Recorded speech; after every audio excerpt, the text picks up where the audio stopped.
Right. Hey everyone, Klloo. So, been a while on the streaming front, although I am streaming on the actual YouTube channel that I'm now using dedicated to Fab. So if you didn't know, right, watching this on Twitch or VOD or anything like that, I do have a Fab dedicated channel now rather than Klloo TCG. On that, we are gonna try to get back to maybe somewhat of a routine.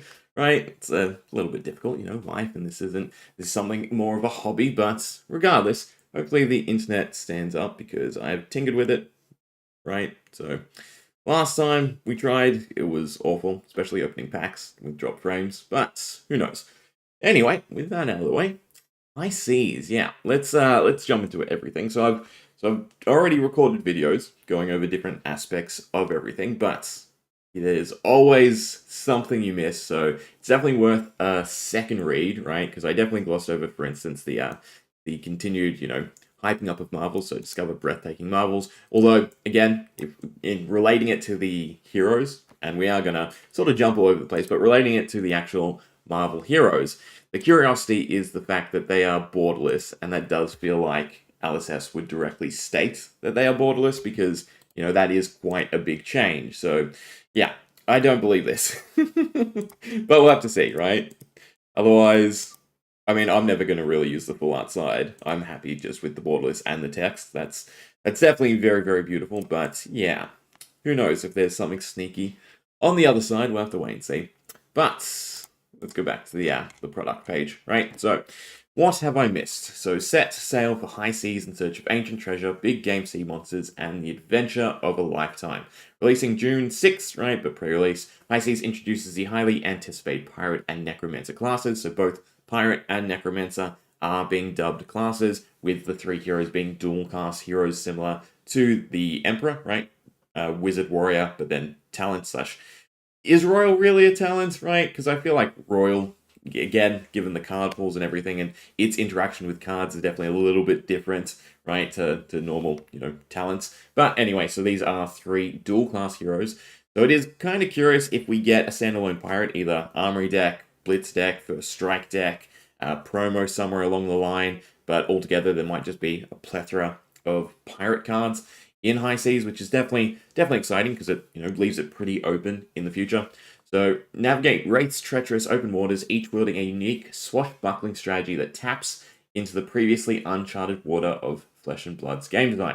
Taps, right? So yeah, that's currently the main theory, right, for the new symbol that we still, other than it being a T, right, which definitely relates to tap if it's just one for one. But again, being LSS, being them wanting to differentiate Fab from MTG, I feel like they wouldn't just directly use the word tap, right? It would be something, especially if it's a mechanic specific to High Seas and not something going forward, they would want to make it their own. So yeah, tap is definitely something that makes the most sense currently for the cards that we've seen and their abilities, but we'll hold off until we actually get proper information relating to it, right? But the swashbuckling strategy is definitely interesting. So it's gonna be weird, I feel, because this to me, the mentality again goes back to dual threat and goes to weaving attacks and actions and just again being aggro but not aggro, but still playing a bunch of cards, right? And basically we see that through Gravy being able to pick apart from his graveyard,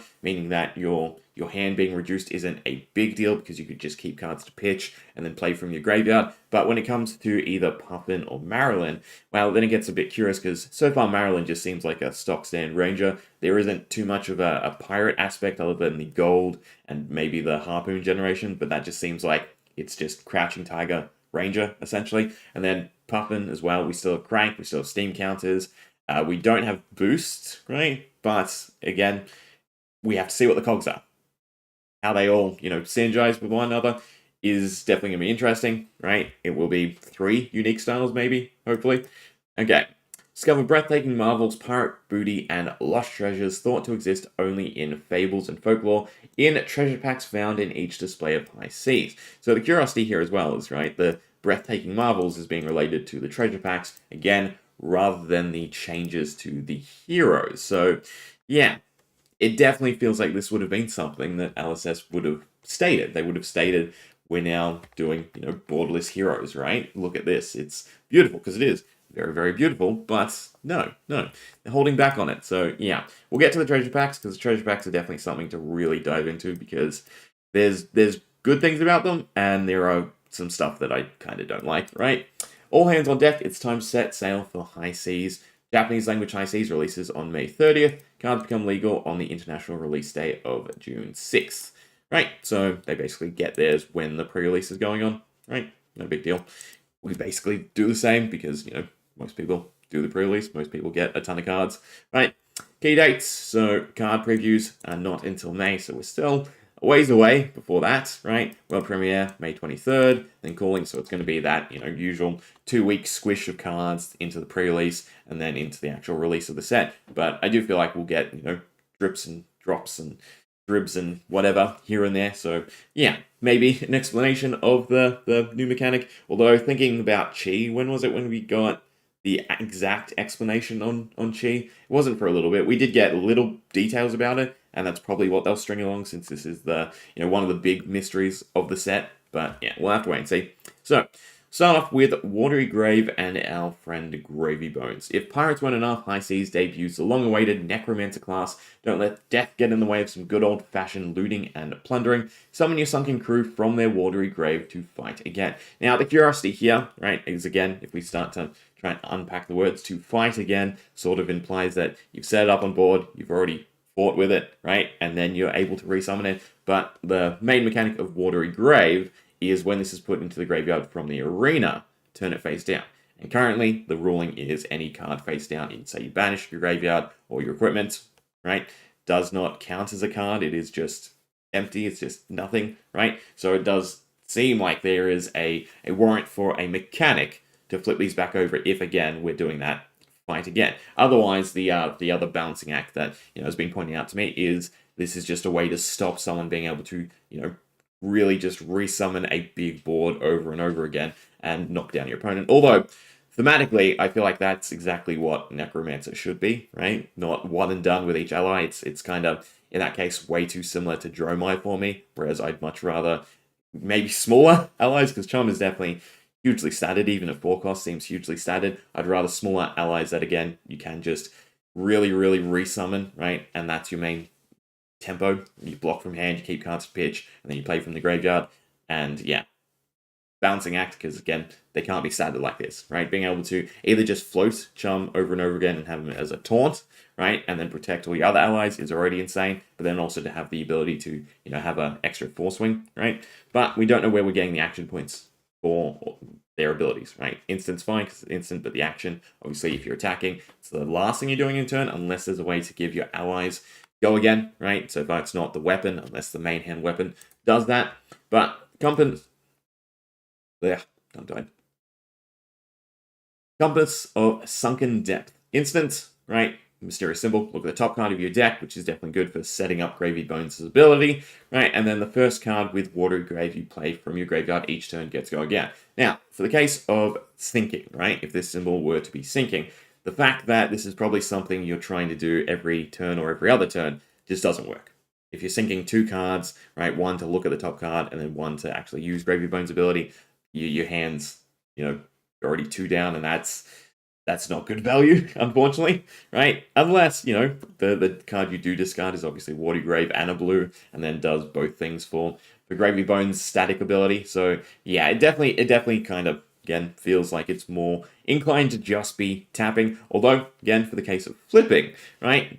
Say Compass of Sunken Depth has something else on the flip side, say a weapon, right? You'd be instant, flip this, you'd lose the first card with Watery Grave you play from your graveyard each turn, gets go again, to then be able to do something else. And that is kind of interesting to me in terms of a playstyle, right? So you'd want to be able to play a card with Watery Grave first, then use Compass, then do whatever the flip side could be. Again, if it is flip, but most indications are pointing to it just being tapping. Again, Chum seems grossly overstated, right? Just a 6 block on board is kind of crazy, especially against aggro, right? Where it's for the entire turn. It's not the next attack, it's until the end of turn. So yeah, he's like count your blessings on steroids if he's replayable. If it is just one and done with Watery Grave, then that definitely makes sense. Then we have our gold, right? It's growing on me, but I still, again, I like the OG. Maybe just because this is borderless, I like it a bit more. Now, currently, as per the database, this is a rainbow foil, but it does have just the straight circular gold symbol, and we will get into the symbols in a little bit, but definitely worth noting, right, to try and pick apart where cards are coming from in terms of the treasure packs. Full steam ahead. Take to the skies in steam-powered airships. Exciting adventures await the brightest and boldest, adventurous explorers. So get those cogs turning and soar into the unknown. Now, we do have golden cog as basically our staple cog, but everything sort of points to there being multiple cogs. And again, going back to the mysterious symbol, if it's tap, multiple cogs makes a little more sense with activated abilities, because with Sky Simmer, for instance, where potentially tapping a cog, sinking a cog, etc. If you sink the golden cog, it disappears because it's a token. If you were to sink a different cog, it goes into the deck. Although I'd also kind of want some shuffle mechanics, because if you have a big turn of sinking, if this symbol again is sinking, then you're stockpiling a whole bunch of cogs, and you're going to have a really, really bad turn eventually. So that, yeah, again, there's merits for every which way the symbol can actually point. Puffin, destroy gold you control, create a golden cog, right? And we know that our golden cogs do have cranks, so if you get this ability off twice, then you get your draw pretty easily. And again, my mentality for it currently is, if this is not a limiting factor, the symbol I mean, then you're puffining, right? You're doing your turn, and then you can end by puffining again, getting your golden cog cranking and gaining a card to stick in your arsenal, which is definitely nice, right? And then, of course, we have the interactions of utilizing the cogs for your different cards, either on your opponent's turn through Galvanize, which we've seen with the Sky Warden, or now Sky Simmer on our turn. So, yeah, it's going to be interesting, right? Again, they all seem highly flexible, and the ability is the worry wart to me, right? Until we understand exactly what the symbol is. Go fish, throw caution to the wind, and hunt the biggest game ever seen. Be it monsters from the deep or sunken treasure, the high seas has endless trophies to reel in. So Maryland Treasure Hunter is interesting, right? I do think this is better Riptide, because again, I like the flexibility of being able to draw then load, and it doesn't seem like gold's going to be too big of a deal. So, if we're taking a decent amount of blues, you can float resources, draw a card, and load something, which is definitely really nice. So again, mysterious symbol, destroy gold you control, create a goldfin harpoon in your hand, not arsenal, so you will have to, again, either trigger the second ability or have some other way to load it. But goldfin harpoon being a 0 for 2 is definitely still nice. Unfortunately, it's Pirate Ranger, meaning that there isn't a way at least to access goldfin harpoons for, say, Riptide, who I think the design would be kind of nice if you had cards that you could play and create goldfin harpoons, right? So basically, you just go into a string of playing, loading, right, once you get the first one. So, yeah. Oh, well. But then we have the static ability of whenever you draw a card during your action phase, you may put an arrow from your hand face up into your arsenal. We haven't seen the weapon, so we don't know how that will interact currently, right? Aim-wise, it has to still be from deck. So,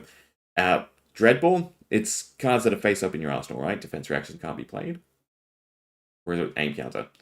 To bring up Fabry so I can look up some of these other cards as well. Sales sheet, I still need. We don't need shop anymore, right? At least so I can look at the bows.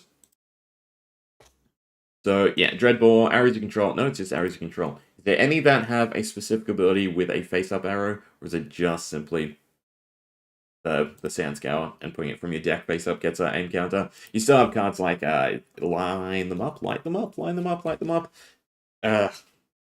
We do aim, right? The new one from the Azalea Armory deck, which then puts a aim counter.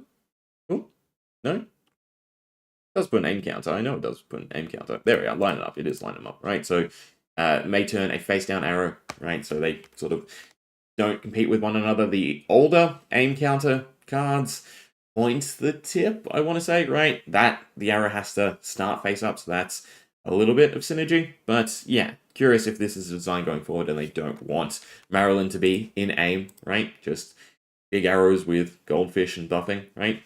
Then we do have the new mechanic of Go Fish. When this hits a hero, they choose and reveal a card from their hand. So that's going to most likely be the staple of that mechanic. And then depending on the result, you get something. So in the case of King Shark Harpoon, if an attack action card, then they discard it and you get a gold token. But then we have the clause of if you've activated a cannon this turn. And again, curiosity is where will the cannon be? Because these are still all arrow type cards, right? So arrow holds the condition of you have to have a bow and you have to play it from arsenal. So yeah, where could the cannon possibly be? I feel it will either be like a landmark element that you set up, right? And you're setting up pieces of your ship, or again, flip side, if the symbol is to flip rather than to tap, right? Gold, again, usual, right?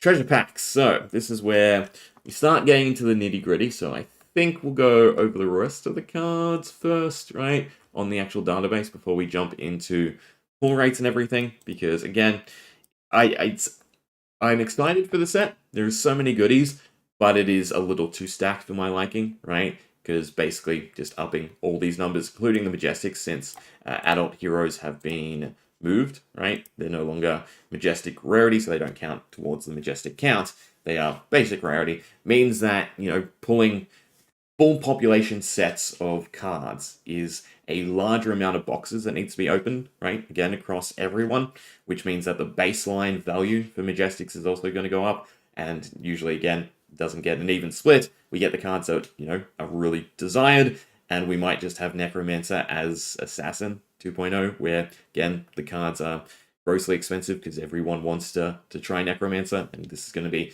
the only set for it so far, right? Which is definitely going to be unfortunate because my perspective is the normal variety Majestic should obviously be easily accessible. Again, some of them can retain good value to them, but, we have all the other varieties nowadays. We do get multiple variants of each card, and they should retain the higher cost points. But, onto the cards. So, for High Seas, we don't have too many revealed so far, but they are interesting nonetheless, right? A good amount per class. So, Puffin with the Golden Sky Warden and Sky Simmer, meaning that, again, we have a clear indication that cogs will be usable on either turn, right? Now, for Golden Sky Warden, he does directly only utilize golden cogs, whereas Sky Simmer is do something to any cog you control. So we'll be very curious to see what other cogs come about and what exactly their mechanics are, because again, if they're not pirate, right, which they're not, so Golden Cog being just a Mecha Knowledge token, whereas again, the Goldfin Harpoon, unfortunately, is Pirate Ranger, means that these are open to every Mechanologist, and just throwing out a bunch of cogs, again, through, say, Data Doll's ability, is going to be nutty, right? So, yeah, I'm definitely excited for more items. I still want, good items for the generic slot as well, but, if it's just mech, it's just mech. Oh well, I'll figure something out in terms of combos that I like, right? So Golden Sky Warden, if a golden cog is destroyed through Galvanize, you get a gold token back, and then you get to repeat the process, meaning that you can get the block to, again, if Puffin's able to use twice a turn, because again, unless the unless the symbol is tap, it's not indicated that it's once per turn. So if you can get 2 golden cogs a turn, Golden Sky Warden being a 4 block, get 2 gold back, is kind of insane, right?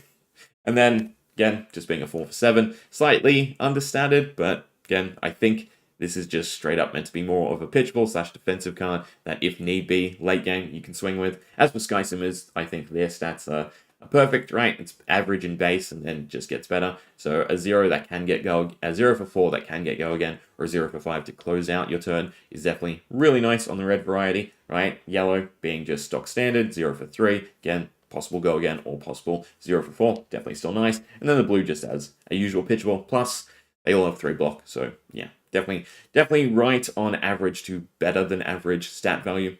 The golden cog does nothing, so again, if we indicate the symbol as tapping the golden cog is fruitless, right? Because unless tapping would prevent the upkeep cost, and that's kind of weird, right? No, I feel like it'd have to be just on activated abilities, surely, right? Otherwise, you're getting a benefit out of paying the cost for Golden Cog. You set up Golden Cog, you tap it, and if you no longer have to pay the upkeep until it untaps, right? That would be interesting. Unless, again, untap is just at the start of your turn rather than at your end of turn, right? Gravy Bones, so, yeah, Watery Grave with our compass, and then we have Chart the High Seas. Look at the top 2 cards of your deck. You may pitch a blue card from among them, and put the rest into your graveyard, and then you get to create a gold token for each yellow card put into your graveyard this way. So, very, very dynamic card, because again, per Gravy Bones ability, you could put a bunch of blues, you could pitch a blue, put 1 blue, you could put 2 yellows, get 2 gold, you could do 1 blue, 1 yellow, right? So, yeah, it's definitely already going to be a strong staple for Gravy Bones, so again, going to be one of the more expensive cards, because you definitely want 3, and it definitely just seems like the perfect fuel, right? Because again, it's just another chance, if you will, to activate Gravy Bone's static ability and then get your allies out and about, right? So yeah, stat-wise, you get to most likely pitch a blue because, again, I feel like Gravy Bones, you're going to take a whole bunch of blues. So you get a blue pitched and then upside thanks to the ability, right? Say you whiff on a yellow, I don't think that matters because, again, it's still pitched a blue and maybe, graveyard another blue to activate Gravy Bones ability. Or if you just find really good cards and you already have, Gravy Bones ability active, it's just fill up the graveyard to then be able to, play them already. So yeah, definitely his staple, at least it seems so. Charm Friendly First Mate, again, really strongly statted. The discarded card with Watery Grave could be the hiccup, but until the end of turn, opponents must choose this as a target. So against aggro, again, fantastic, right? You can just eat through, maybe 2 to possibly 3 attacks, especially if you time it on the weapons or something like that, right? Then we have the 3 Necromancer attacks in red, which is interesting, but again, kind of feels like he's just going to end up fatigue setting up your allies unless your allies definitely, are bounced around being only playable once thanks to Watery Grave. But yeah, these are still, again, nicely standard cards. So board the ship, 2 costs for 6, and then the ability to do something to an ally you control, and then if you do, this gets overpower. So 2 for 6 with overpower. It's also a 3 block, still nice. Paddle Faster, a 0 for 4, that can get go again, nice. And Hoist 'em Up being a 4 block, that can then become a 5 block, really good, right? So yeah, definitely gonna get, I think this is the better way to phrase it, right? LSS know what happened with Arachne and trying to release a new class and getting them up to speed. So they're definitely going to go a little bit ham on Gravy Bones to make sure that he is ripe and ready, right? And that's pretty much why we're also getting the Armory deck straight away. I will be curious, though, how many cards differ between the Armory deck and the set, right? Because, it's a little bit of sour. If it's you want to play Gravy Bones, you must do both, right? Rather than this is your intro into Gravy Bones through the Armory deck, and then you have your better-ish cards / your deck tweaks through the set, right? So again, it's just more things we'll have to wait and see. Then for Maryland, no Big Game Trophy Hunt. That's the card we missed, right? So 2 cost is a little bit awkward. But again, the fact that you're generating your arrows and they are 0 cost, I think is not so bad. But yeah, next arrow attack this turn gets +4. If it's a harpoon, then it gets, when this hits a hero, create a gold token. Now, overall, the syntax for this set, along with symbols, and there's a lot of changes overall, and it's definitely bamboozling. So, if we go back to Gravy Bones before we dive into this card, right, the fact that Watery Grave is not bold, right, on either that or the compass is unusual, because usually for keywords, anytime it's referenced, it is in bold. So yeah, there's that. And then same with a Big Game Trophy Hunt, where we have, if it has X in its name, that is usually capitalized because it's part of the naming convention, right? So the Herald cards, for instance, if it has Herald with a capital H in its name. So yeah, there's definitely a lot in this set that can throw us for a loop, and it makes it a lot harder to obviously speculate on. But when this hits, create a gold token. So using it with a harpoon definitely seems like the game plan. Doesn't seem like it will be too difficult. Again, the main hiccup being whatever the symbol is and setting up gold. But it does seem like every hero has multiple ways to generate multiple bits of gold. So in terms of King Shark Harpoon, a 4 cost 10 that can generate you 2 gold, right? And again, through Big Game Trophy Hunt, you get the ability to load nice and easily, is pretty nuts, right? Because that's, by itself, if that's all you're doing on your turn, is already disgusting, but you can most likely squeeze maybe 1 more buff in there, right? Potentially. So yeah, Big Maryland is definitely going to be game and going to be interesting. Then Treasure Island. The big curiosity for me is how exactly this gets into play. So the fact that this doesn't have a destruction clause, similar to the macro from Tailed, means that I doubt it's starting on board, right?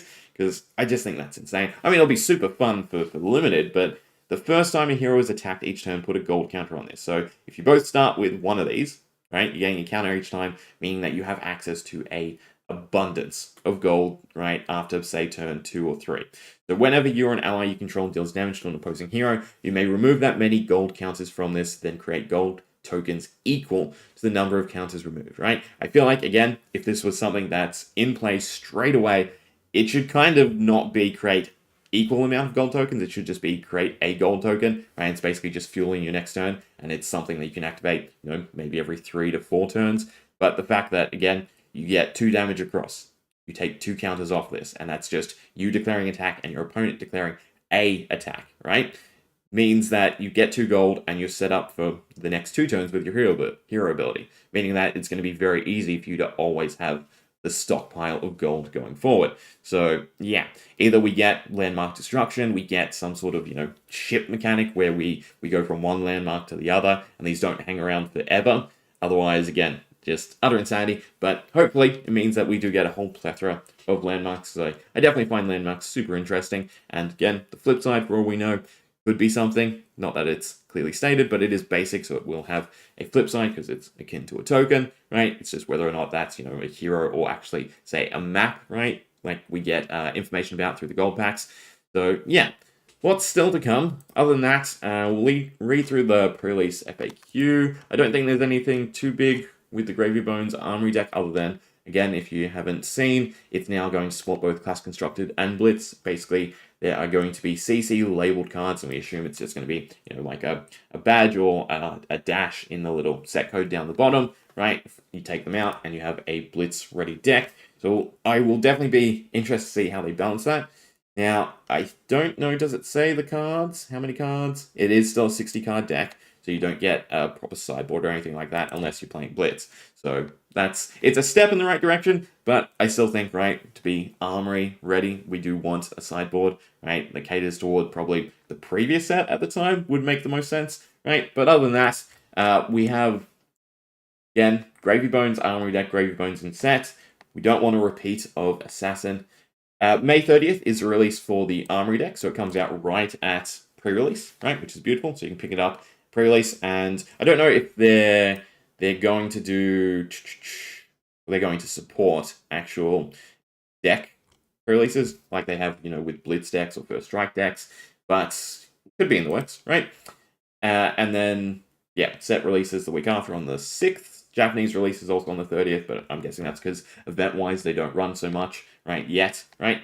Other than that, price point-wise, it is a stock standard Armory deck, right? It's not akin to the Jarl Armory deck, so probably not legendaries, probably not anything too fancy, maybe just a few nice Majestics that are probably going to be Armory deck only, but still going to be good.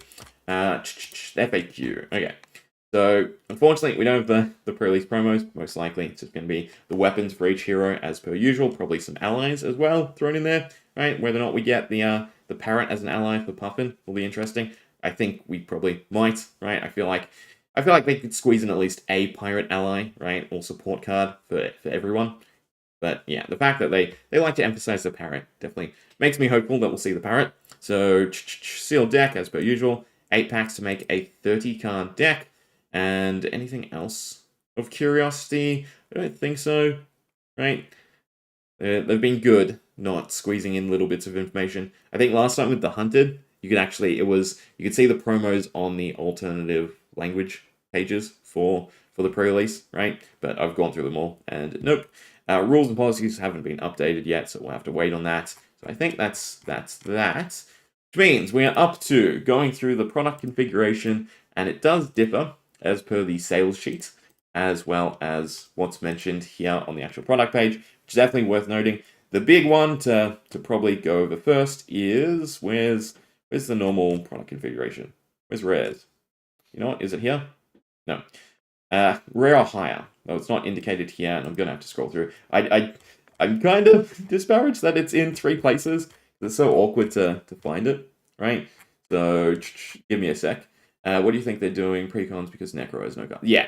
So basically, because when they did Arachne in Dynasty, the biggest issue was the fact that they kept the set pool, right, equivalent, right, to what you'd see in a normal set, which is obviously not applicable because we're, 3 sets into most heroes. So it'll be the Armory deck to get you up to speed, and then a bunch more staples in the actual set, right? So that way, hopefully make him not a repeat of Arachne, where either he's not quite up to par to the other heroes, or the cards are, crazy expensive in comparison to some of the other heroes in the game, right? At least that would be my guess towards it. Now, Where is it? Product configuration, treasure pack. No, it must be under the product release page. I mean, I do have it. You know what? I have an easier way to do this. Because I have pre-made images with information that I'd rather talk about. So why don't I just find them and have an easier time with this. So give me a sec.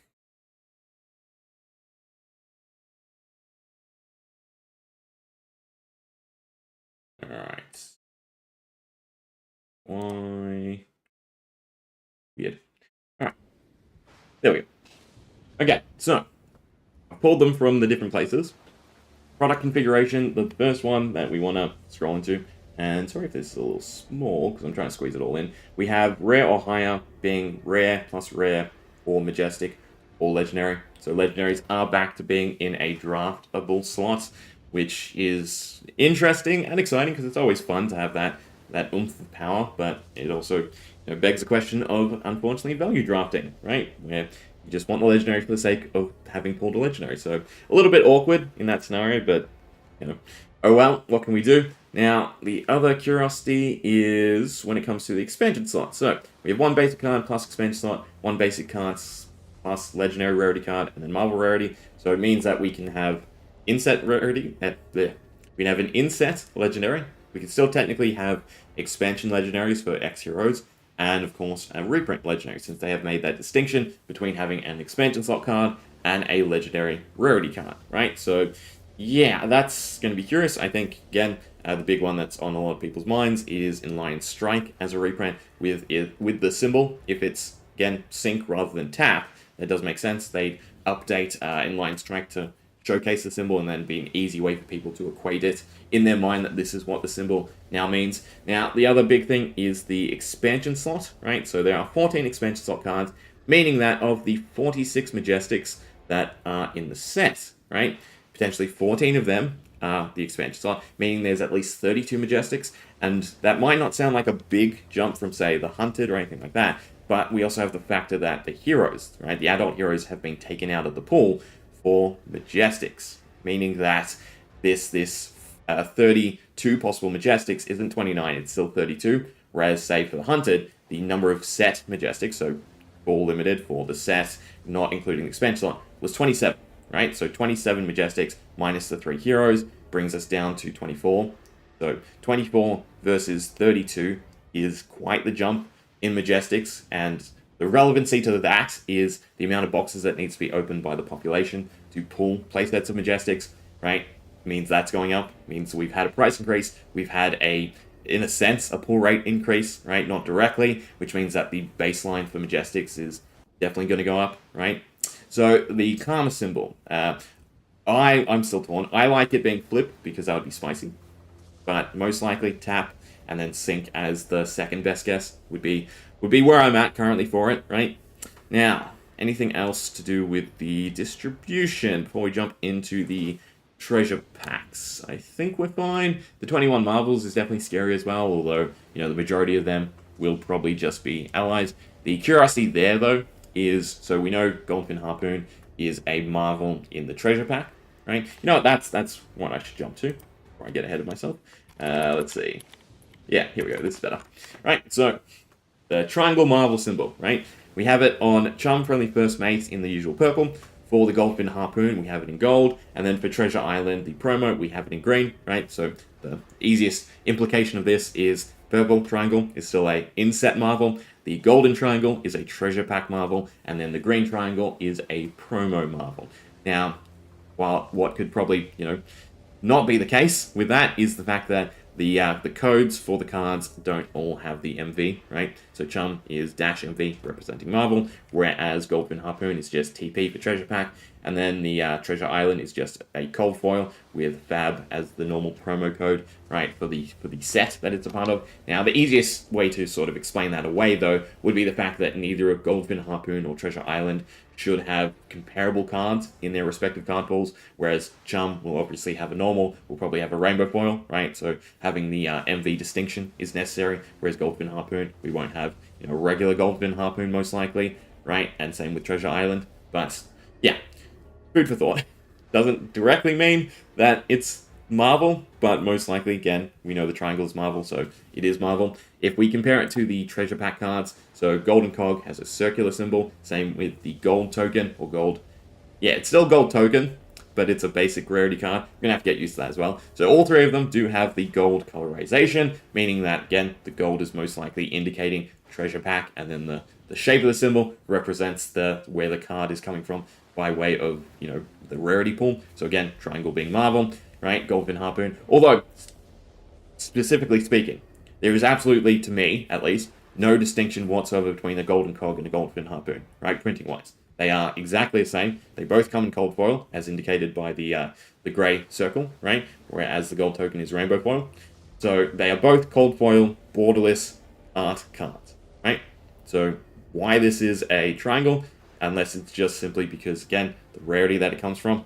Again, going back to, say, bright lights, especially, a distinction between Marvels I want. So Golden Cog just being tucked away as a cold foil, maybe because it's a token, but, you want Golden Cogs as much as you want Goldfin Harpoons for their respective heroes. They'll have to wait and see, but yeah, that makes sense to me. Rarity-wise, circle, right, just being treasure pack, triangle, still being a Marvel, and then gold being, from the treasure pack. So, yeah, something to point out. After that, I already mentioned, but I might as well again, since I have the, art image here. Token changed to a B for basic, right? And of course, the adult heroes are now basic rarity heroes. Doesn't speak anything towards the actual pull rates of the cards, so for all we know, they're still going to be trash to pull, right? But hopefully, they're just flip side like old, and you've got the young hero on one side, or you have a weapon on the other side, and it's just nice and easy to get your adult, and you don't have to really go out of your way to find one, right? Even though they're not really expensive cards.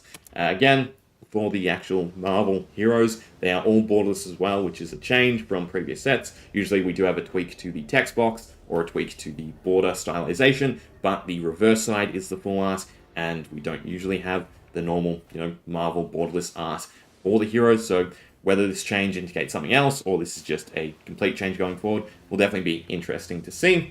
Again, comparison to older cards, we have the Emperor, who just has the darker text boxes, and then the change to border, and then the flip side being the full art.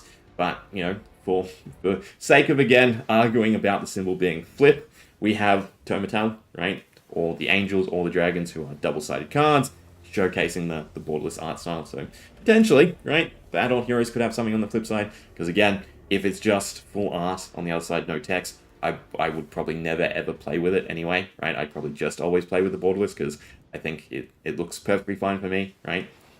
Okay, gold packs. Now, this is the doozy to me, because as exciting as a 90 card set, and it's not actually 90 cards, right? But as exciting as a 90 card set is, it's way too much at one a box, right? This is a ridiculous, to me, overcorrection over the gold packs of Misfam. So the reason it's not a 90 card pack is down here. If I get rid of that, one click too many, we have this, right? So includes 43 Lost Treasure inserts in addition to the 90 card set. Meaning, again, it's not a 90 card set, it's 133 different cards to pull. And that, to me, is utter insanity. Even if we, take out the puzzle pieces, that means that there are still 124 sort of maybe relevant cards to play to pull from one pack a box, right? That is utter insanity to me, because again, if we then zero in on, say, the treasure slot. So the treasure slot is the middle slot, has the potential valuable card, either contains a cold foil or a lost treasure. Well, again, there is at least 43 lost treasures. They're more common to pull than, say, the cold foil or Marvel. That's still 43 boxes per set, right, for the population of lost treasures.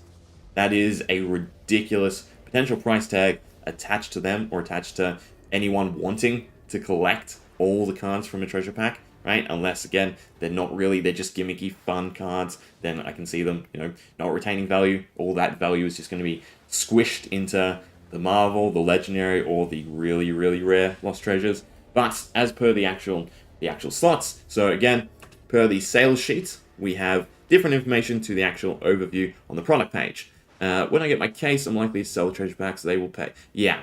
See, that's another just factor I hate, right? These are meant to be, a reward for buying a box, incentive to actually buy a box. But again, it's way overcorrected, right? When it came to Miss Veil and the two Enigmas, Rainbow Foil, now that it's at, $8 to $10, means that they're just a fun addition that you get in a box. But these treasure packs are going to be lucrative. So you're going to have people hoarding them and selling them because the possibility is just way too great. It shouldn't have, in my opinion, unless the legendaries are all, say young heroes, right? It shouldn't have legendaries. The Marvel, so far we know Goldfin Harpoon is part of the Marvel pool, so it's most likely going to be the less favorable Marvels of the set, although that, again, is still questionable, because going back to, say, the Hunted, you have the Fealty token, right, or the Mark token, being more desirable than the young Marvel heroes, for instance. So, yeah, there's a little bit of awkwardness there. And, yeah, again, the set size is ridiculous to me at 1 a box. If it was 1 guaranteed a box and then maybe 1 every 2 boxes or something, maybe, but yeah, no. So, yeah, the slots. As per the sales sheet, we have 3 cards per pack: gold slot, map slot, treasure slot, with the treasure slot being our cold foil or lost treasure, indicating that's cold foil, Marvel, or lost treasure, right? But then, per the overview, we have the fact that we have the rarity distribution of 1 rainbow foil, 1 cold foil Marvels or lost treasure, and 1 puzzle piece, meaning that, most likely, the gold slot is going to be a rainbow foil card, which we've seen by way of the token, right? So the gold token is a rainbow foil card, right? So that's in the gold. Ugh. Speaking too much. Gotta remember to breathe. So the gold slot, right, is most likely our rainbow foil. A map slot, the back card, the one, that we don't care about, is going to be a puzzle piece with a map on the flip side, which is a little bit saddening, because I was hoping it'd be map one side, landmark on the other, but the fact that we're guaranteed a puzzle piece means that one of the slots has to have a puzzle piece. Oh, I suppose the puzzle pieces could be on the back of the gold slot, but that would feel kind of awkward as well, right? The puzzle pieces together all are just this weird thing to throw in there, because number-wise, right, this is the issue. The rarity distribution. So 1 rainbow foil. That rainbow foil is most likely the 52 Pyro Booty, so that means that slot has 52 varieties. Gold foil Marvel / lost treasure is 43 plus 11 plus probably 4, right? Unless the 4 legendaries are rainbow foil. So at the very least, it's still at least 54 cards. So we have 52, 54, and then we have the puzzle slot, which is most likely 14 and 9, right? But still, again, requiring 50 plus of these packs, again, per population, not per person, to open a set of these cards is kind of ridiculous to me, right? Again, if we were to, yeah, no, I haven't done the math. Let's see what the math is. Here's my calculator. So if it's a, just say 50 card pool, right? And the print run is 200,000. It's probably going to be higher this set, but if it's 50 cards a pool, 1 per box, that means there's 4,000 sets of the treasure pack cards, right? That's crazy. That is not enough. Yeah. The fact it is 11 Marvels and 4 the 4 legendaries, again, I absolutely hope they are Emperor style cards, just young heroes that no one super cares about, right? They're still going to be worth something, but they're not ridiculous. They're not must-have cards. You may touch base on this, but I'm confident treasure packs will be a lot of money for the first month. Your very last line of the image will explain why. Yeah, so the unique treasures. I'm not going to get my hopes up, right? The serialized angels, they, again, while they have a big price tag, the price tag is nowhere near what people were speculating, right? And the desire for people to trade hands of the serialized art cards is definitely not there as well, right? So, again, the unique lost treasures don't really capsulate me. The big thing that will attract the price point for these cards, again, is the card pool, because people will want to collect them, right? So, yeah, I actually think they won't just be a lot of money to start with. They will be a lot of money continuously, because, again, it's nuts to me unless all the cards are, not for play. They're all just UPF fun, alternative play fun, then maybe. But, again, at the very least, the Marvels are going to be really difficult to pull, comparison-wise, right? Rainbow Foil Enigma versus the untouchable Enigma, right? That split is why people go, well, I don't really care anymore, because I'm not going to pull the Marvel Enigma, right? So I'm going to get Rainbow Foil. Rainbow Foil is only a couple dollars. This, however, the pool is way too big for there not to be at least 1 or 2 cards that people go, yeah, I definitely have a chance to pull this, and this is going to be, even if it's a $40 card or $20 card, that's still kind of substantial when you think about the gold packs being 1 a box and basically attributing that value of the box. Now, LSS's mentality for treasure packs would definitely, right, be positive, would probably be something like we've put the price point up, so here's a reward to keep that in check, which is definitely beautiful, right? Generally speaking, if we look back through all the sets, anytime we've sort of seen a price rise increase, they've handled it through the alternative print cards, right? Extended arts, what's the other one? Microtext and the transparent ones, right? Either way, the chase variants of cards. But yeah, this is, I honestly feel like a problem waiting to happen. So yeah, again, 133 card set, 90 card set plus the 43 lost treasures. The 43 lost treasures being separate because they're in that middle slot from the actual 90 card set. Big problem to me. And then the 17 unique lost treasures. Now, as per that last line, the 43 lost treasures are in addition to the 90 card set, meaning most likely that if the unique lost treasures were truly unique, right, just one-ofs across the board, not one of variants of lost treasures, then they would probably be included in that number as well, right? It'd be 60 lost treasure inserts in addition to the 90 card set. So generally speaking, most likely they are just going to be, serialized or just one of variants of some of the 43 lost treasures. So that's interesting. Again, having these types of chase, having this type of fun for the community is always fantastic, but it's always a double-edged sword, right? Because as much as we want everything to run smoothly and perfectly and just have the best outcome, everything comes down to a monetary value, right? Yeah, appearing in a 1 to 1,000 rate. So that's literally a 1 to 1,000 box rate. That's just crazy, right? So again, Australia dollars, what's the US? It's 150, is it? Or 130, whatever it is, right? Again, you multiply that by 1,000, and that's, again, you take out all the other cards pulled. But strictly speaking, that's still a ridiculous amount if, say, 10% of a box's value is attributed to the treasure pack, right? So that wouldn't be much. That'd be, $15 to $20, which seems kind of reasonable to me. But then you times it by 1,000. That's just utterly ridiculous, right? So yeah, some good, some bad about them. I wanted a larger set, but 90 cards is definitely kind of overkill. Unless, we got more cards in the actual pack, which we don't. We get 3, right? Again, 1 gold, 1 map, 1 treasure. Gold slot, most likely being the rainbow foil. Map slot, most likely being the puzzle piece / common. And then the treasure slot, most likely, again, being the legendaries and the marvel, right? So, yeah. Definitely going to be interesting. The last thing that we can talk about... Oh, actually, there's 2 things left for me to talk about, right?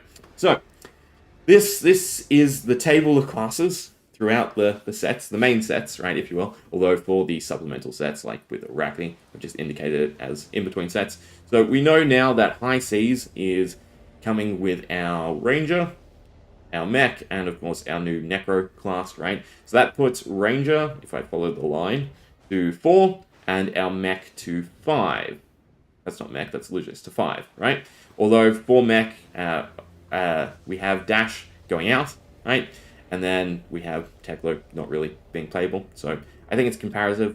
So if we then jump from High Seas to most likely Savage Lands as the next set, this is where we pick up, obviously, Brute, because Brute is also one of the lesser classes in terms of number of pilots,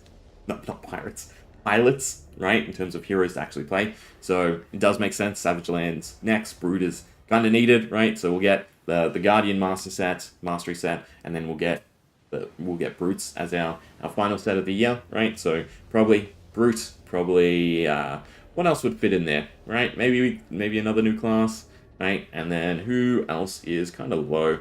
Yes, Wizard doesn't really make sense unless it's like a well, I guess Shaman they could play up as just being a wizard, I suppose. Other than that, Illusionist form, Mech's going to 5. Yeah, Brute's probably the definite. Anyway, on to some numbers side of things, right? So I want... that's the wrong way to do it, though. Don't want it too big. That should do it. Yeah, there we go. Alright, so what is this table? Well, this table is looking at the price points, if you will, for each set, and then the pull rates of mainly the Majestics, as well as basically how big the Majestic pool is in terms of the actual set size, right? And generally speaking, obviously it's been increasing. One big thing to compare it to is obviously we don't get the drastic productization, right? With Fab that we do see in other card games, especially, MTG, Pokemon. So what we generally have is slight increases to the back end side, the pull rate side of Fab to keep the price in check and still, again, somewhat lucrative. So comparatively, right, welcome to Rathe and Arcane Rising through Klloo started off at about $95 a box. These are in US. I did the numbers in US for reference, right? And then it wasn't till Everfest that we went to a per box price and we saw our first little price point jump.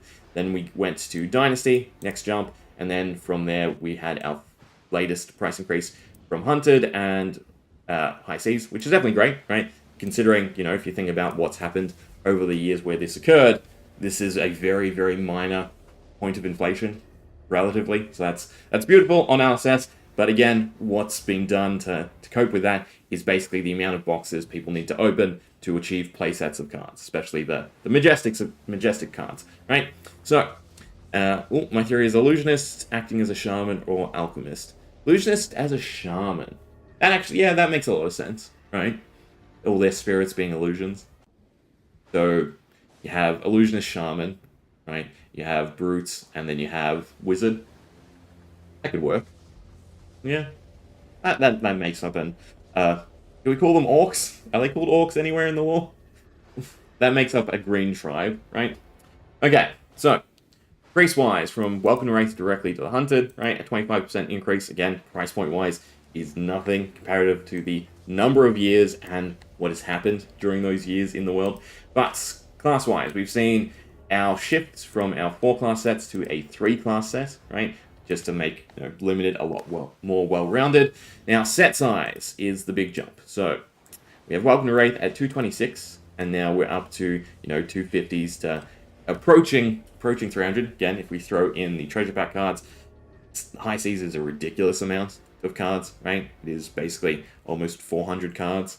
Yeah, that's nutty from a design point as well. Again, unless the treasure packs are all just highly gimmicky cards. But the big one for us to zero in on is going to be the Majestics. So, as per the expansion slot introduction, right, our Majestics can be broken down in two ways. We have our set Majestics, which are obviously there to support the heroes that are in the sets, right, new playstyles, etc., or of course for drafting. We have the expansion slot as our way to improve heroes across the board, but comparatively to, again, the earlier sets, we have been steadily increasing the total number of Majestics, as well as the in-set Majestics. So, for Welcome to Rathe and Arcane Rising, we're going to say Super Rares are basically Majestics, because, eventually they just got converted to Majestics. The pull rates between Super Rares and Majestics evens out to what we now know as the Majestic pull rate. So, 25 cards in total for Welcome to Rathe or Arcane Rising, versus, for instance, the Hunted being 42, or High Seas now being 46. And then again, if we break it down, compare it, because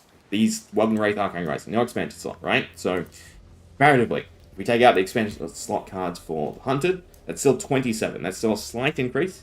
But then we get to High Seas where it's 32, and those 32 do not include the 3 heroes. So it's a direct 32 to 25. That is a big jump, right, in Majestic volume, which means a jump in how many boxes it's going to take to pull, because I doubt we see, an adjustment of the pull rates, right? It's still most likely going to be 1 in 4 and split between the inset Majestics and the expense slot Majestics, right? Now, in terms of percentage of the actual set that the Majestics occupy, again, we've jumped from Welcome to Rathe being 11%, right? So a tenth, if you will, of the box to now almost approaching 20%, right? So that's, again, definitely scary. Limited itself has, again, still slightly increased. So bottom line Majestics has increased. Overall Majestics have increased. Overall, again, means more boxes need to be opened to get playsets of all the Majestics, right? Then, right, in terms of pull rates. So, pull rates have, again, remained basically the same. We had usual or unusual dips, if you will, and jumps. So, Carnival slot, meaning we were pulling more Majestics in Everfest. The Hunted actually had a lower Majestic pull rate, interestingly. Which one's the Hunted? Sorry, not Hunted, Outsiders, right? Went down to 20%. Now, in terms of Bright Lights, there's a few ways to view it, because Bright Lights is a little bit awkward. First introduction of the expansion slot, and the way that the numbers were stated was a little bit different. So, basically, the way I've done the math is I'm using just the value stated by LSS, and therefore I'm using the rare value, right, which is usually 1 point something, and since you get rares and Majestics, although now with high seas, we get rare, Majestics, or legendaries again, right, you can reverse that, and you can find how many Majestics, and that gets you the pull rates of just set Majestics, and then you can do the same with the expensive slot Majestics. So whether or not you factor the expensive slot Majestics into the Majestic pull rate of Bright Lights, because again, the value for the rares was 1.6 something rather than 1.83, right? So that is a difference, and that sort of indicates that the expensive slot Majestics were not included in the normal Majestic pull rate.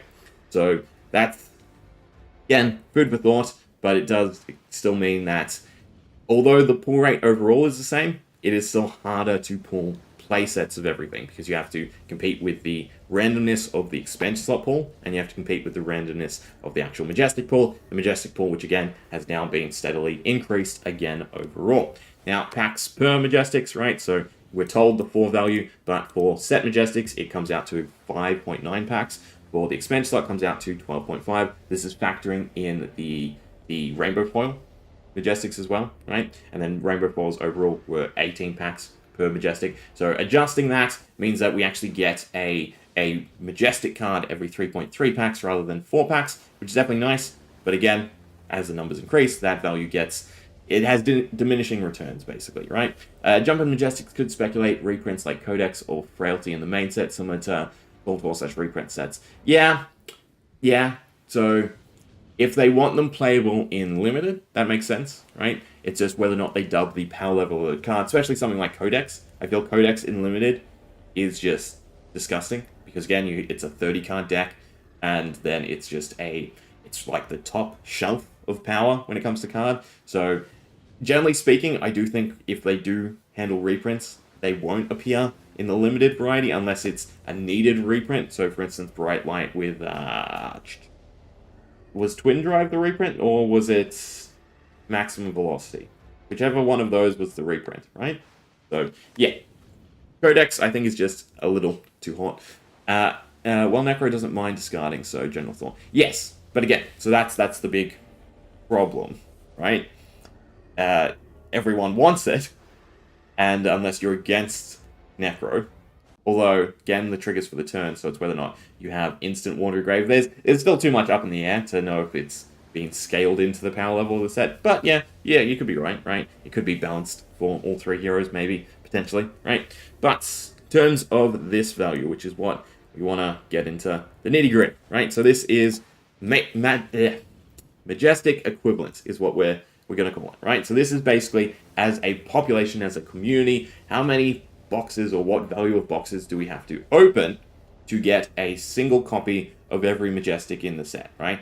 Or I should say an equivalent number of Majestics to every Majestic in the set, because obviously, again, there's randomness, hence why it's on a population perspective. And what we can see is that the value, right, of Majestics, which is basically how expensive it is to open, has, again, almost doubled, right? So starting with Welcome to Rathe being 25 different high rarity cards to pull, right? It was 81 packs, and now for High Seas, again, using what values we do know. We'll stick with the Hunted, actually. I don't want to speculate on High Seas when we don't know the exact pull rates, but yeah, for the Hunted, it jumped up to 137 packs, right? So still a substantial increase. In terms of boxes, that goes from under a case, right? Think about that. It was basically a case to find enough Majestics to be equivalent, or at least to trade, to have a playset of Majestics, in a sense, right? So now you're looking at more than a case. You have to open for Hunted to, again, find equivalent numbers of Majestics to a single copy of every Majestic. That makes sense, right? So yeah, that's food for thought. And then if we throw in the expense slot, it gets obviously a little worse, because the expense slot pull rate is separate to the normal set pull rate, right? So the number goes up, meaning that it's 157 packs, or roughly, 2 cases-ish, to find enough Majestics to then have the trade, if they were all equivalent value, to trade to the correct Majestics. So again, what I'm trying to outline here is, as a community, the cost of Majestics is going to still be continuing to go up, right? The baseline value of Majestics is going to go up unless there is enough offset cards, right? So if we look at the sets, if you will, we have drastically increased in the number of chase cards, if you will. Though, in that sense, we also have the fact that, for instance, cold foils have drastically diminished in value. Fables have definitely diminished in value, right? Pulling a schism, for instance, versus an eye or a heart, even back then, right, when they were normal value, right? It's still a dramatic difference. So yeah, we are getting a definite increase to the number of offset cards, right? Marvels, again, we're going from 17 to 21 for high seas, although it's still akin to Rosetta. Again, Young Heroes and the Sigils, I can't say did very well as Marvels. They still pulled away some value from Majestics and the Legendaries, but we still have very, very expensive Earth cards, just as we have very expensive, Shelter, like Pain in the Backside, still a decent card, Oath, right? Staples are still kind of expensive, where at least where I'd like them to be. Right there again. Where I'd like them to be in terms of value as the stock standard Majestic. Because another big change that we are continuing to get is we are getting different varieties of cards, right? So again, to compare it to say MTG, that was a selling point to increase the price. For LSS, it's a selling point not to increase the price, which is great, right? The fact that LSS are throwing them in as basically an additive is great, and functionally they should help reduce the value of Majestics. The simple fact is we're still in a weird point, right, in terms of print size per community and growth, and the fact of the community not valuing some of the chase pieces as greatly, right? A big thing, if you've ever looked at real staple cards, you'll find the Rainbow Foil variety and the normal variety being very close in price, because again, when it comes to playing, you don't really care if it's Rainbow Foil or not, you just want the card to play. The flip of value transitioning from Al and Marvel into Majestics is proof of game growth where cards... Yeah, exactly. You said it way better. In fact, let me read that verbatim, because that's basically summing up what I'm trying to say. So the flip value of transitioning from Legendaries and Marvels into Majestics is proof of the game growth where card demand is outweighing maximum rarity, right? We want to play the game, so we want the Majestics more so than we want anything else, and therefore the Majestics are retaining the majority price of the box, right? You then again throw in the fact that they're now harder to pull, right?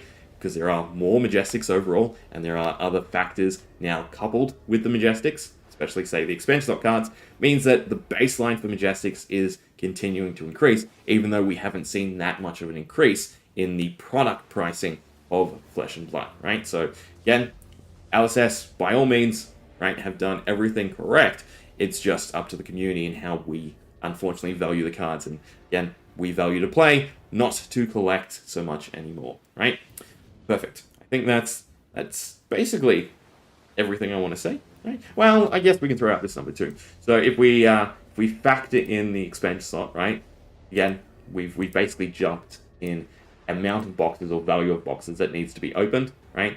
Now, again, they should be offset by the value of the higher rarity cards, but it's just not happening as well as we'd like, unless there's, big ticket cards, right? And again, going to the extended arts or the varieties of Majestic. So take Shelter, for instance.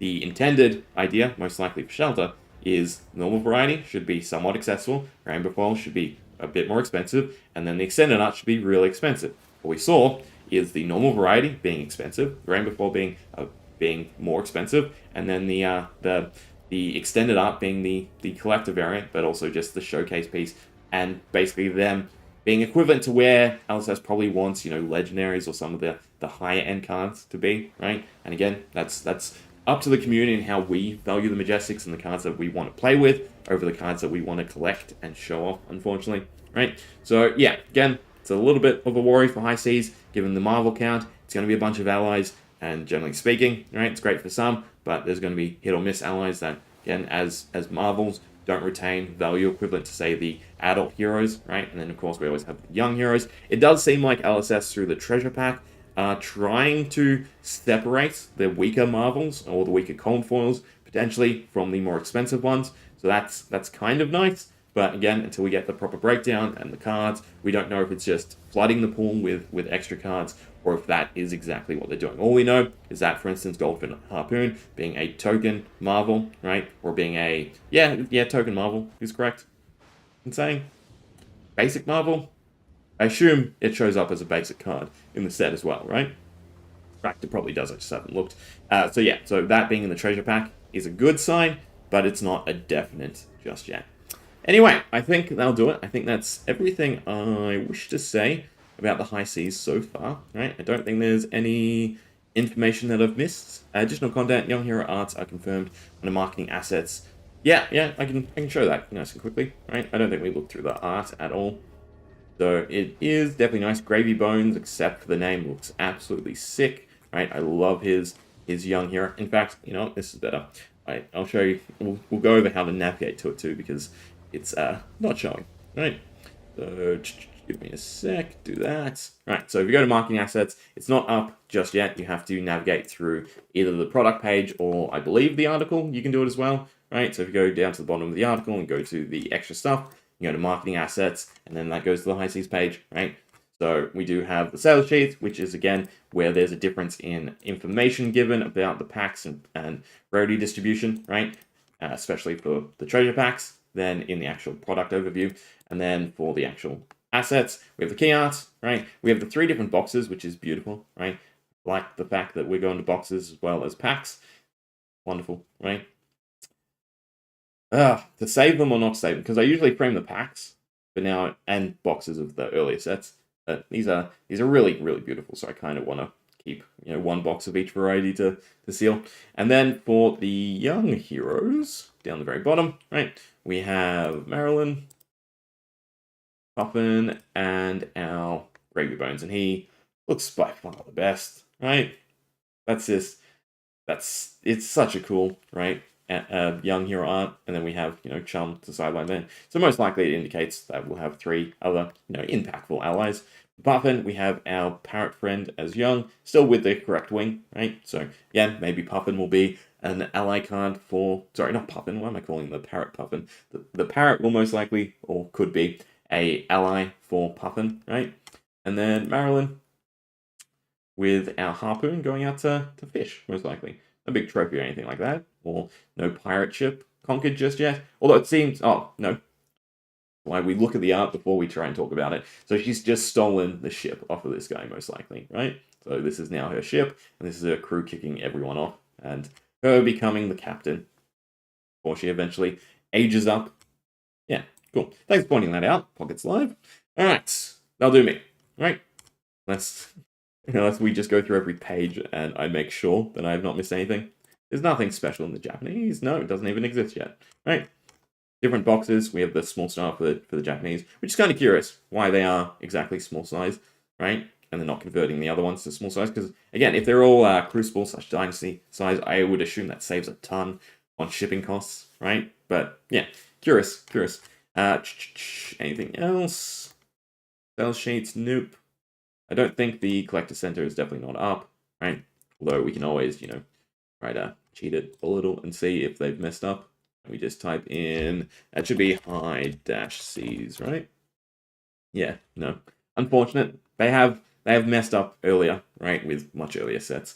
You can, you know, make your way through the site and find stuff. Other than that, it's just the article. The localization update, I guess we should say. So basically, English is preferred across the board, especially for trading or converting cards. So they're discontinuing some of the productions, German, Italian, and Spanish, right? And for those areas, it will just be in the English localization, which also means that we should get a huge bump, right, in the print size as well, because basically all those sectors would be converted to English products as well, right? So, yeah, interesting. Otherwise, the next world tour is in Germany, right? It's in Germany and then, no, in Italy and then Germany. So Q4 will be the next set. Yeah, during set 17, which we would assume is going to be our Savage Lands, right? So, yeah, back to Europe for a little bit, which is curious because it seemed like they were, you know, continuing to expand in the Asia-Pacific region a lot more. But, yeah, it's nice to go around the world. Not that I'm directly going to any of them. Any other articles of interest? I don't think so. I think that'll do it, right? There we go. Everything, or at least all my thoughts currently about high seas. Hope you enjoyed. Other than that, I guess I'm out of here, right? Yeah, seems about right. All right. Adios.